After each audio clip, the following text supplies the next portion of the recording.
শুভ দুপুর বন্ধুরা, আরও একটা দুপুরে চলে আসলাম। আশা করি তোমরা সবাই ভালোই আছো। তো আজকে দুপুরের মেনুতে আছে দেখো সেই কুমড়ো আলু দিয়ে ইলিশ মাছের পাতলা ঝোল। দেখো ইলিশ মাছের সাইজটা কাছ থেকে দেখো মাছটা। চলো মাছটা একটু ভাঙি।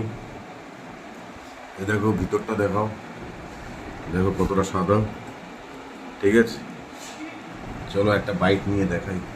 একটু মাছ, একটু আলু আর ভাত। মাছটার টেস্ট আছে, ভালো মাছটা। এই যে তাহলে আজকের মেনুতে আছে ইলিশ মাছ আর আছে এই পুঁই শাক কুমড়ো আলু দিয়ে।